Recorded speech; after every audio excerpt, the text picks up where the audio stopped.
Swayam Prabha. Digital India. Educated India.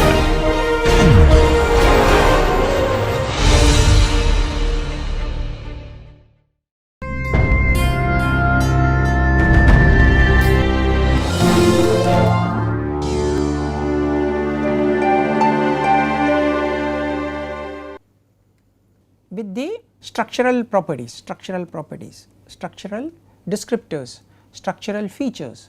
Okay, that is why we call it quantitative structure activity relationship. We will talk about what are those structural descriptors, structural features and so on, okay, later as we go along. So you get a mathematical relation, that is why you say call it a quantitative structure activity relation. Chemists have been using SAR for a long time, that is structure activity relationship, for a long time. If electron donating, you may have activity, electron withdrawing less activity, or hydrogen bond forming more activity and so on. Alpha beta unsaturated may give more activity. So that is a structure activity relation. So they used to synthesize molecules with different features and see how the activity changes. From there they develop a understanding, that is an understanding, that is why it is called structure activity relation. Whereas in computational work we bring a quantitative aspect to that is why we call it a quantitative structure activity relationship here. Okay, let us look at this in very detail. This is widely used for ligand based drug design, especially when we do not have any idea about the target. We know certain molecules give activity, certain do not give. So we find out what are the structural features which give and then try to find out whether we can develop a mathematical relation. Okay, so it is a mathematical relation between the biological activity, that is the experimental value. That means that is very important. We need to have experimental data a priori of a molecular system and its geometric, physical, electronic, chemical properties, large number of properties. Okay, so we try to get a mathematical relation. Can be used to predict activity of unknown new compounds. So what it means is, okay, suppose I developed a QSAR. Now I have a unknown new molecule, my medicinal chemist says can't we synthesize this molecule, a new structure. So I can try to predict activity of this new structure, that is the unknown. Before going to my lab I can predict what will be the activity, that is why QSAR is very important. Okay. Another advantage, okay, suppose I have a large pool of molecules, instead of spending a lot of time going to my wet lab and checking their activity over a long period of time, I can predict the activity of these molecules using the QSAR and then sort of grade them or categorize them as those which will have good activity and those which might not have, and then select those maybe top 10 or top 15 which may have good activity and then take it to my wet lab. So that way I can shortlist, basically I can shortlist my molecules. If I have a large pool, instead of taking all of them into my wet lab and performing experiments which may be very time consuming, I may take the top 10 or top 15 which using the QSAR may have good activity. So this is the advantage of QSAR. So I start with the known structures whose experimental activities are known, okay. Then I develop a QSAR. So with that QSAR I can do two things. I can predict activity of a new molecule before going into my wet lab. If a medicinal chemist says why not this structure, immediately with the QSAR I can predict of unknown molecules. And if I have hundreds of molecules or thousands of molecules, instead of taking all of them into my wet lab and then checking out the biological activity which could be very time consuming, I may predict the activity of these hundreds or thousands of them and then put them in the descending order and take the top 10%, top 20%, take it to my wet lab and check it out for their biological activity. So that way I can shortlist, okay. That saves me a lot of time instead of taking in the entire thousands of molecules. So QSAR is useful in that way also. Okay. So basically you develop a mathematical relation, left hand side you have the activity, right hand side we will have some function of property 1, property 2, like it could be size of the molecule, shape of the molecule, number of hydrogen bond donating groups, number of hydrogen bond forming groups, electrostatic, so many things. We will look at them more in detail. These are called the properties of the molecule. Okay. So we can have QSAR, quantitative structure activity relationship. Nowadays quantitative structure property relationships have come. That means I can predict properties like for example log P. If you want to predict log P for new molecules, how do the softwares do? They have QSPRs. So they can predict the property or the log P of a new molecule from known molecules. They would have developed a mathematical relationship. Solubility, there are many QSPRs for solubility from known molecules. They predict the they develop a QSPR, and if you input unknown structure, for example in Swiss ADME, it calculates the solubility of that molecule using QSPR. Similarly QSTR, quantitative structure toxicity relationship. So if you have toxicity data of some molecules, you develop a mathematical relation QSTR. So if you input a new molecule, it will predict what is the toxicity of that molecule. Okay. So nowadays QSARs, QSPRs, QSTRs are very common. Some of the softwares I showed you, there are many softwares which has this QSPR, QSTR inbuilt in them for predicting properties like solubility, log P, and then toxicity values, different types of toxicity values given the structure. Okay, basically so on the right hand side we have the various properties, okay, like I said size, shape, number of carbon atoms, all these are properties. Okay. So the QSAR is a quantitative relationship, do not forget that.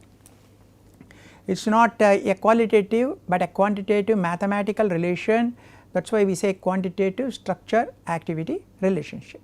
Okay.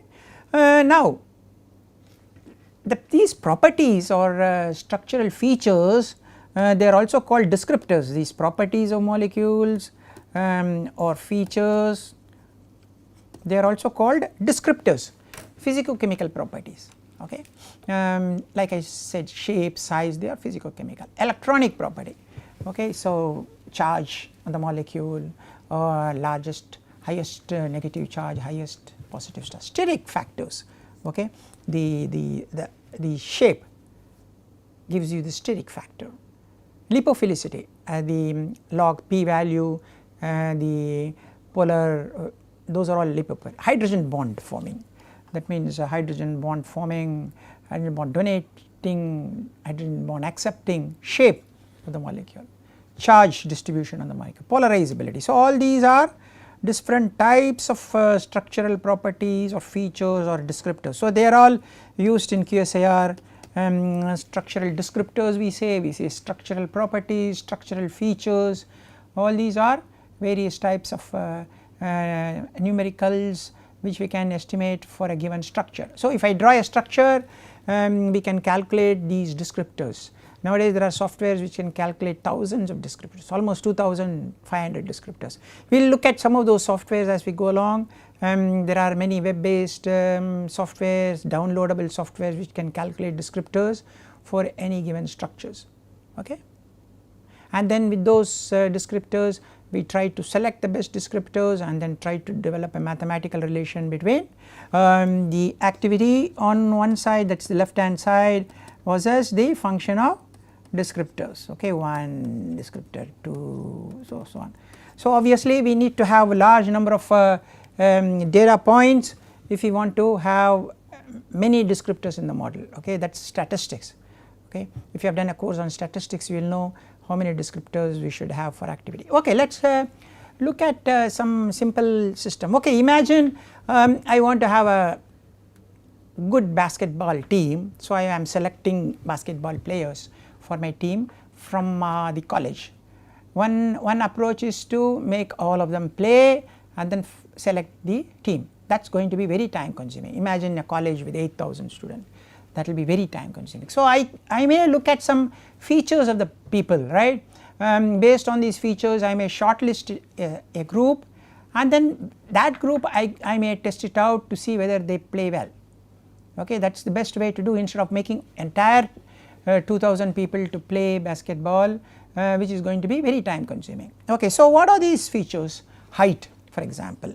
Ideally we would like to have tall guys with long limbs, long hands, long legs, strong legs. They should have strong legs because they should be able to run around and all that. Focused, okay, deliberate, full of fire, range of motion, agility, long training, strength, speed, endurance, passion, all these make a good basketball player. See, but then some of them are quantifiable, some of them are not quantifiable. Okay, say height means I can tell he is 200 centimeters square.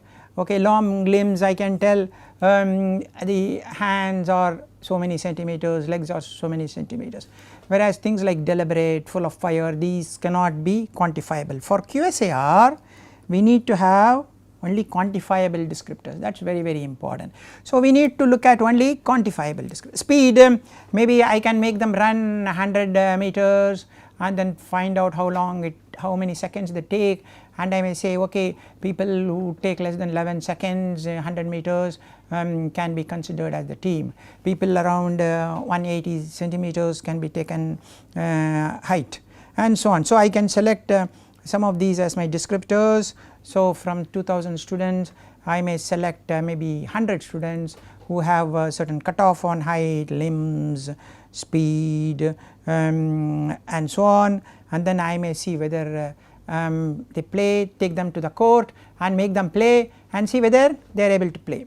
Okay. So these could be the descriptors or features, structural features for selecting a good basketball team, and that is what we do in our drug discovery. So we know a lot of descriptors for a molecule, electronic descriptors, shape descriptors, size descriptors, thermodynamic descriptors, so on, and then I develop a mathematical relation between some of these descriptors with their activity, so that I will have a QSAR.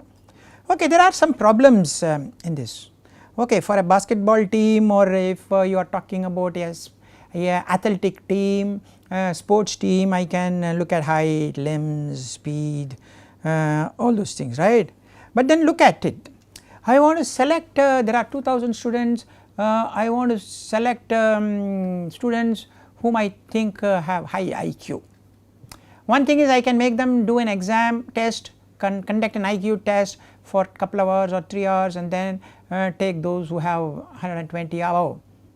Instead of that, from their structural features can I shortlist? It is not so easy. Can height be a feature representing IQ? No, it might not be, right. It need not be that tall people will have IQ or vice versa. Can limbs be?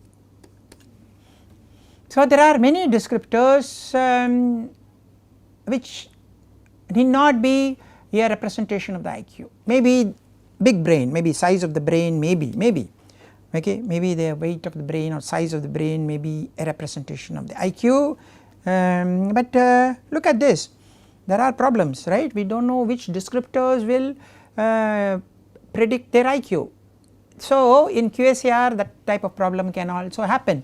We do not know which descriptors to select to predict the activity. Okay. Sometimes we can predict, for example, if you are looking at antioxidants, we may say a phenolic group or OH type of group may lead to good antioxidant property. Similarly, antibacterial, we may look at molecules which may have alpha beta unsaturated or which may form quickly radicals and so on, but it is not so easy to say which descriptors are needed to predict a particular activity. So that problem can happen like this, I do not know which descriptors to select to predict the IQ. So if I take height as a predictor of IQ, that is wrong.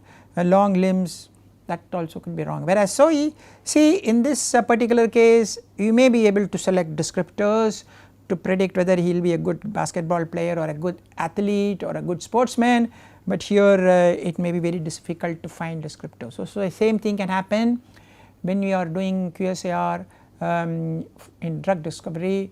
So, we may not have the correct descriptors to select, we may be selecting the wrong descriptors also. We are not sure what should be the descriptor for this IQ. So, we may be selecting the wrong ones, so that is a danger that can happen in QSAR also. So, that is a shortcoming in QSAR, we need to think of it. Okay, there are a lot of descriptors, like I said, molecular descriptors used in QSAR. For example, hydrophobic, electronic, steric. Hydrophobic, you can have log P, hence a substitution constant. So, if you have CH3 groups, OCH3 groups, OH groups, some of them lead to lipophilicity, some of them lead to hydrophilicity, right. Hydrophobic fragmental constant, distribution constant, solubility, they all come under the hydrophobic. Electronic, Hammett constants, Taft's inductive polar constant, Swain and Lupton field parameters, ionization constant. Steric, Taft's steric parameters, molar volume, van der Waal radius, van der Waal volume, molar refractivity. So, you can have descriptors, you can have sub descriptors under each category also. So, you could have lot of descriptors, like I said, we can have 2000 plus descriptors for given structure. There are softwares which can calculate them. Quantum chemical atomic net charge, super delocalizability, energy of highest occupied molecular orbital, energy of the lowest unoccupied molecular orbital. Then spatial descriptors, Juice descriptors, shadow indices, radius of gyration, principal moment of inertia. So, large number of descriptors, see, hydrophobic related, electronic related, steric related, quantum chemical related, spatial related. Of course, we also have thermodynamics and all that also, like heat of formation, delta G, that sort of descriptors. So, large number of descriptors are possible.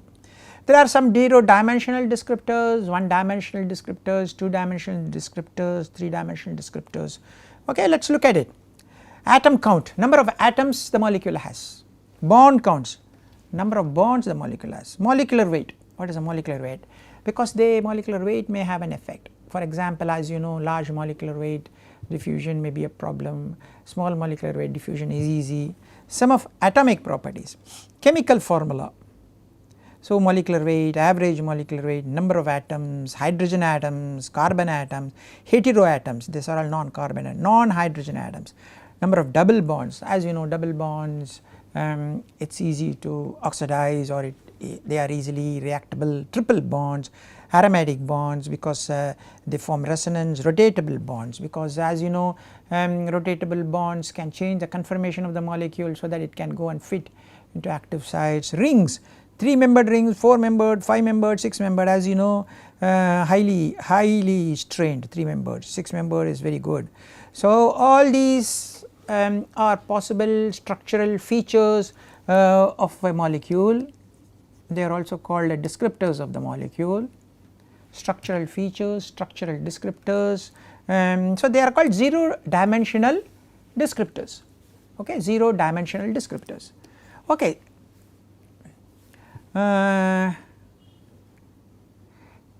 Fragment count, okay, these are all 1 dimensional descriptors. Fragment count, number of primary carbon, secondary carbon, tertiary carbon, quaternary carbon, secondary carbon in ring, tertiary carbon in ring, quaternary carbon in ring, unsubstituted aromatic carbon. So many variations on carbons itself, number of hydrogen bond acceptors, unsaturation, they are all called 1 dimensional descriptor, okay, 1 dimensional descriptor. These are 0 dimensional, these are 1 dimensional. 2 dimensional, these are all 2 dimensional, as you know, is topology, okay. There are indices like Zagreb index, Wiener index, Vallabhan in J index, connectivity indices, chi, kappa shape indices. So, they are all topology related, they are all 2 dimensional descriptors. So, when I draw a structure, so I can get all these, okay. Of course, then we have 3 dimensional, when it takes a conformation, and the geometric descriptors, radius of gyration, because that depends on the shape of the molecule, okay.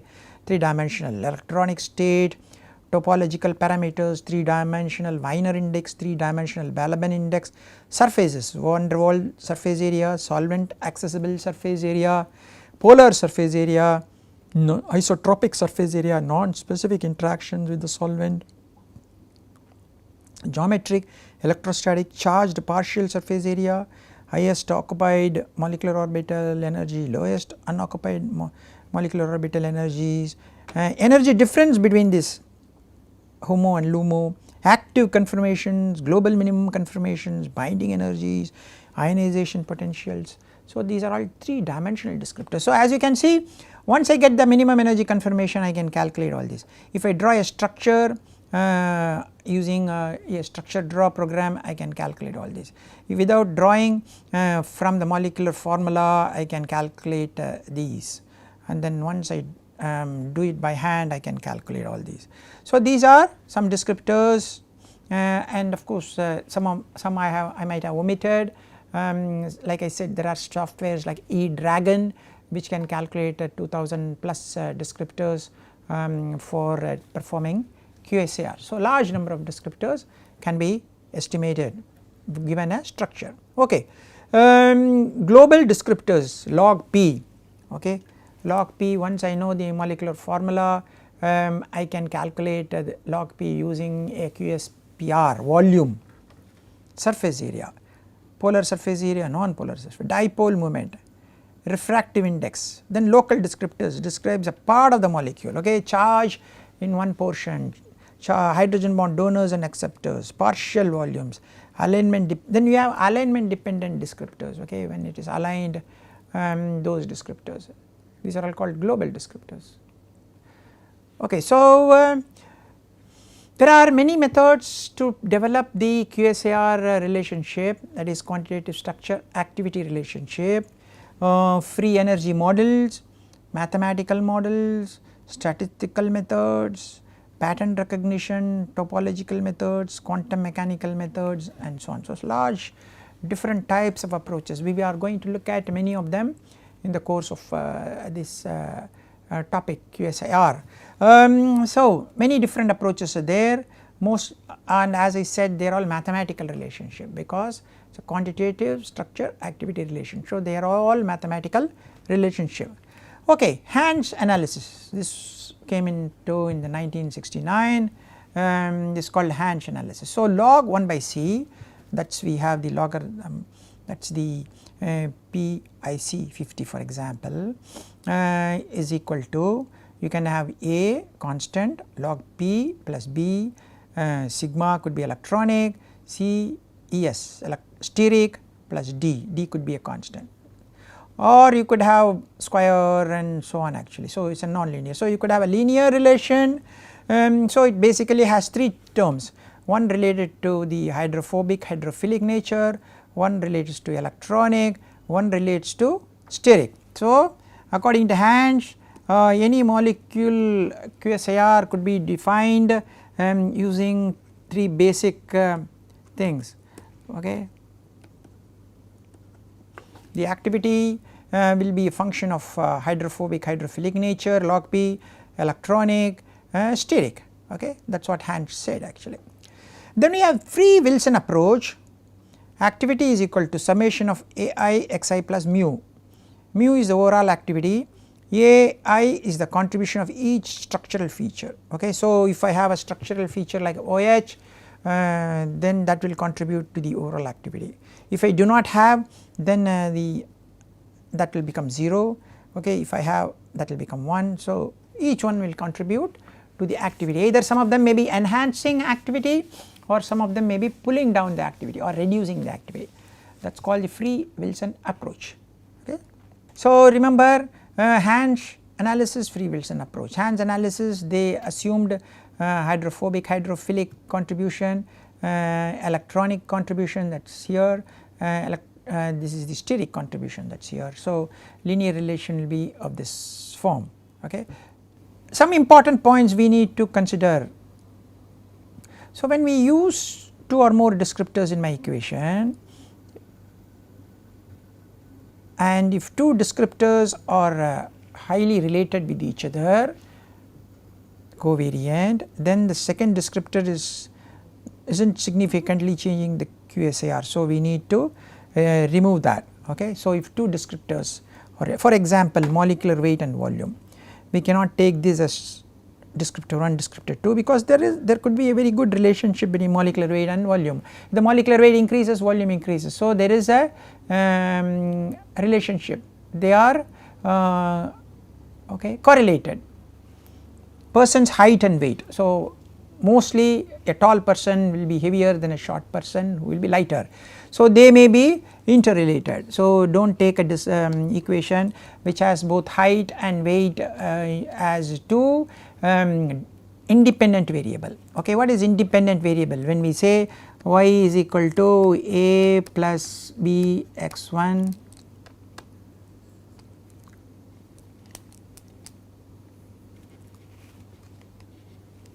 so when we write y is equal to a plus b x1 plus c x2, these are called independent variables and y is called the dependent variable. Okay. So, basically all these x's, that means the independent variables, should be independent of each other, they should not be correlated with each other, that is very important. That is what is called a multicollineative. So, person's height and weight, for example, age and sale price of a car. So, older the car, sale price will be less, younger the car, sale price will be high. So, these two descriptors or parameters are interrelated. So, do not have a model which includes both as independent variable. So, year of education and annual salary, for example, if you have studied longer, your salary may be more. So, these two variables could be interrelated with each other. Okay. So, like molecular weight and volume. So, you need to keep in mind that when you have x1, x2, x3, x4 as independent variable descriptors, they should not be interrelated or correlated with each other, that is very important. Okay, let us look at some simple structure activity relation. Look at this molecule. Okay, these are called substituted benzoic acid. The benzene ring COOH, R could be any group like this in ortho or meta or para. So, they are benzoic acid substituted. Now, they dissociate, okay, to form COO minus. Okay. The dissociation constant is given in this table at 25 degrees centigrade. Depending upon the substitution and depending upon the position, you can see the dissociation constants. You can see the numbers vary dramatically, quite a lot. It can be as small as say 4 or even 3.3, and it can be as large as 54.1. So, a fluorine in the ortho position can lead to a very large dissociation constant, whereas OCH3 in a para position here could lead to a very small dissociation constant. So, fluorine here does not makes it dissociate like this. Here OCH3 here pulls the electron, so it does not allow the dissociation taking place. Okay. So, this is a nice structure activity behavior, you can see, depending upon the functional groups like nitro, chloro, fluoro, OCH3, CH3H. So, depending upon whether it is electron donating or withdrawing and in the position, that is the ease with it the electron donating or withdrawing can take place, the dissociation constant can change. Okay. And so, acid form is stabilized if R is electron donating, therefore, the equilibrium lies to the left. Okay. Acid form is stabilized, if it is like this instead of going like this. So, if R is electron donating, okay, R is electron donating. Okay, if R donates electron, acid form is stabilized. Anion form is stabilized if R is electron withdrawing, therefore, the equilibrium lies to the right. That means anion form that is on the right. Stabilized if R is electron withdrawing. Okay, look at this, electron withdrawing, these are all electron withdrawing, electron donating, OCH3 here. Okay. So, this is called the acid form, this is called the anion form. Acid form is stabilized if R is electron donating, anion form is stabilized if R is electron withdrawing. Okay. That means this form is stabilized if it is electron withdrawing, acid form is stabilized if it is electron donating. so the increasing reactivity of this electron withdrawing, okay, these are all electron donating, these are all electron donating, OR, that is OCH3 OH, okay, increasing reactivity. So you can see down here, okay, and so on. So log Ka of the substituted acid minus log Pa of the unsubstituted, that means if you have H is equal to log Ka Rx divided by log of Ka Rx divided by Ka, and this is called the sigma, okay. So larger the sigma, so there is a dissociation taking place. Why are we talking about it actually? Okay, let us talk about it. Why? Look at the antibacterial activity of sulfanilamines. These are called sulfanilamines. They are antibacterial. They are called sulfur drugs discovered after First World War.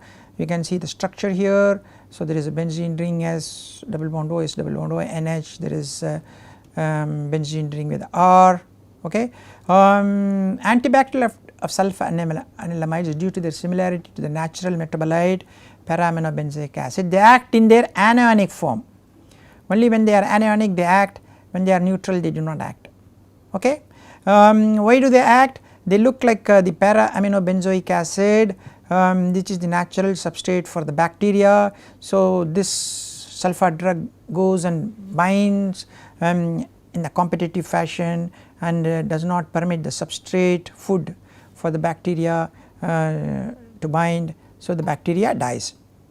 Okay, so the anionic form is what is desired, whereas the this form is not desired. Okay, so R stabilizes the anion by electron withdrawal, thus increasing biological activity. Okay, so if sigma is larger, activity is also larger.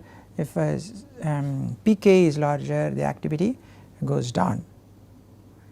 So ideally we should have compounds, the R substitution, which makes it the anion form rather than the neutral form. So what is that? So we would like to have more of these type of molecules.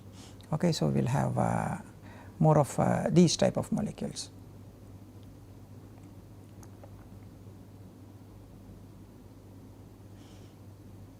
Okay, anion form is stabilized if his R is electron withdrawing, therefore the equilibrium shifts to the light. Okay, so sigma is larger here, goes down. So that is a very important point we need to understand, how whether it is an electron withdrawing or electron donating, we end up either with the stable anion form or with a stable neutral form, and as I said, this is what gives the activity as an antibacterial drug. Okay, so depending upon whether it is electron withdrawing or donating, we have the proper anion form getting stabilized, okay, and hence improvement in the activity. Okay, so we will continue further in the next class on QSAR. Thank you very much for your time.